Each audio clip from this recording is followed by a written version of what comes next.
시청자 여러분 안녕하십니까? 뮤지컬 영화 라이언 킹 아시죠? 사자왕 무파사는 비유하자면 국민입니다. 그 무파사를 절벽에서 음모로 죽인 무파사의 동생 스카. 스카는 윤석열입니다. 그리고 이 스카를 따르는 하이에나 무리들은 친윤계입니다. 그리고 국민 무파사의 아들은 심바, 어린 사자, 젊은 사자는 한동훈입니다. 젊은 사자 한동훈이 점점 강해지고 있습니다. 투지를 불태우고 있습니다. 권력 의지를 다지고 있습니다. 심장서부터 독해지고 있습니다. 저는 여러 차례 주장을 했습니다. 젊은 사자 한동훈은 신체가 좋고 빠르고 건강하다. 그렇지만 사냥감을 잡는 스킬은 여전히 부족하다. 검투사 한동훈은 체격이 좋고 듬직하고 그리고 건강하다. 하지만 그가 칼과 창을 잘 쓰는 문제는 별개의 문제다. 칼 쓰고 창 쓰는 방법을 배워야 한다.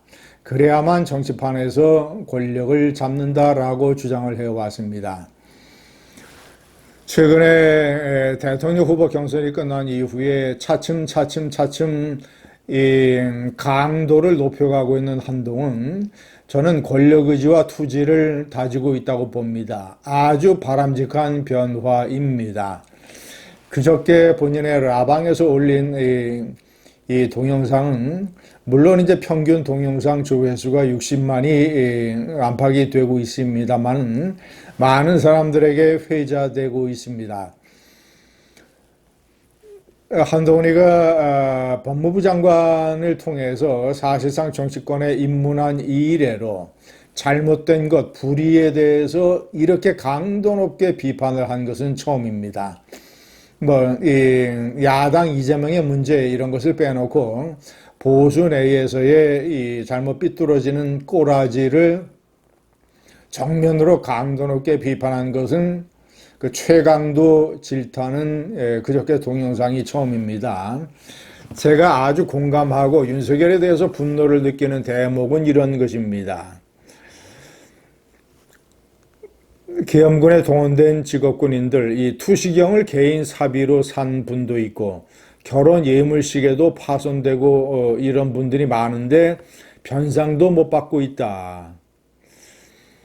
부사관들이 이 계엄에 투입되는 줄 알고 국회에 온 게 아니라 졸지에 계엄군이 된 건데 갑자기 국회 들어가서 의원들 끌어내고 한동훈 잡으라고 하니까 황당하지 않겠는가? 그 트라우마를 겪지 않았겠는가라고 지적을 했습니다. 명령받고 온 그분들에게 책임을 떠넘기는 건 절대 그래서는 안 되는 거다. 윤은 본인이 사지로 내몬 계엄군을 배신하는 거다. 배신이라는 단어를 썼습니다. 윤석열은 군인들에 대한 배신자다.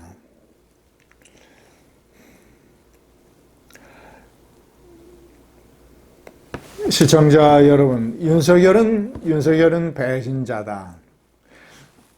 시청자 여러분, 저는 이 한동훈의 마음의 행로를 제 나름대로 읽고 있습니다. 법무부 장관에서 비대위원장이 돼서 총선을 지휘하면서 어쩔 수 없이 명품백 사건이라든가 김건희 문제 때문에 대립각을 세울 수밖에 없었던 것. 그리고 총선 이후에 그래도 윤석열이 때문에 망친 선거지만 그래도 자신이 비대위원장이었으니까 깨끗하게 책임을 지고 물러났던 것. 3개월 후에 전당대회에서 63%라고 하는 당원과 국민의 지지를 받아서 화려하게 복귀했던 것. 계엄 사태 때 계엄 해제 요구를 주도하고 그리고 탄핵 소추를 밀어붙였던, 그래서 당대표에서 쫓겨나야 했던 한동훈. 자, 그러한 것들은 정치적인 어떤 격변과 갈등과 충돌의 결과물이라고 생각을 해서 제가 한동훈을 지켜보면 그런 것들을 전부 다 쿨하게 받아들였습니다. 한동훈의 장점 중에 하나는 외유 내강입니다. 겉으로는 부드럽고 쿨하지만 속으로는 어떤 그런 상황과 결과의 의미를 결코 잊지 않습니다. 제가 보면 총선 패배 이후에 전당대회 당대표 도전도 그렇고 이번에 탄핵 사태 이후에 대통령 후보 도전도 그렇고 겉으로는 쿨하게 넘어갔고 겉으로는 뭐 홍준표처럼 이렇게 파르르 떨고 무슨 뭐 미국에 간다 뭐 이런 하와이에 놀러 간다 정계를 은퇴한다 무슨 뭐 이런 먹도 눈물에 침을 뱉는다 이런 거의 이런 이 노인성 생쇼를 부리는 것 이런 거하고는 거리가 멉니다. 한동훈은 대단히 그런 사태를 겪으면 쿨합니다. 마음속으로는 절치부신, 와신상담, 들풍모구, 바람결에 머리를 빗고 빗물에 목욕을 한다. 들풍모구. 시청자 여러분, 그러면서 속으로는 정말이지 안 되는 것, 불의, 궤도를 이탈하는 것, 잘못돼 돌아가는 것에 대한 엄청난 분노를 사귀고 있었고 이런 것들이 이제 심장에서부터 독해지는 라이언킹을 만들어내고 있습니다. 제가 이번에 라방을 보면서 느낀 것은 그것입니다. 아, 심장부터 독해지고 있는구나. 윤석열이가 계엄을 미친 계엄질을 했을 때 그런 잘못과 실수를 수습하기 위해서 윤석열이를 어떻게 해서든지 탄핵시키지 아니하고 이 조기 자진 사퇴라는 방향으로 이끌어서 문제를 해결하려고 했던 한동훈. 그런데 저하고 똑같이 제가 윤석열에 대해서 분노하는 가장 큰 이유, 잘못과 실수는 용서할 수 있지만 그 이후에 보여준 이 부하들에게 책임을 떠넘기고 이 무고한 부하들, 생계를 위협받는 부하들에게 부하들을 거짓말쟁이로 만들어서 국민연금 박탈당하게 만들어 놓고 그리고 보수를 쪼개서 이 정신 나간 이 철없는 일부 젊은이들하고 정신 나간 꼴보들을 선동을 해서 교활하게 분열시킨 것에 제가 더 분노하는 것처럼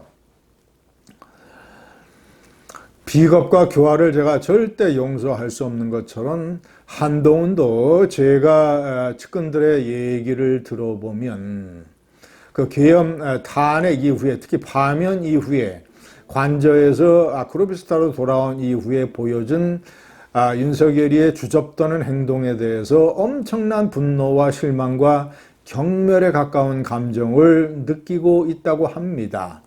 뭐 이기고 돌아왔다라고 한 것이라든가 또는 무슨 뭐 5년 하나 3년 하나 마찬가지 아니냐 그게 그거 아니냐 자신이 사지를 모은 계엄군들은 이 사령관들은 깜빵에서 콩밥을 먹고 있는데 아크로비스타 지하의 호사스런 식당에서 철없는 젊은 변호사 2명 데리고 식사를 하면서 그 사진을 세상에 공표한 이런 주접 그리고 대국민 메시지라고 내놓으면서 사과나 반성은 일절 없이 무슨 김문수 승리 떠들어대는 이 주접에 대해서 한동훈은 저와 마찬가지로 잘못과 실수는 용서할 수 있지만 이런 비겁과 교활에 대해서는 분노하고 용서할 수 없고 경멸을 느낀다라는 심정에 도달했다고 합니다. 감사합니다.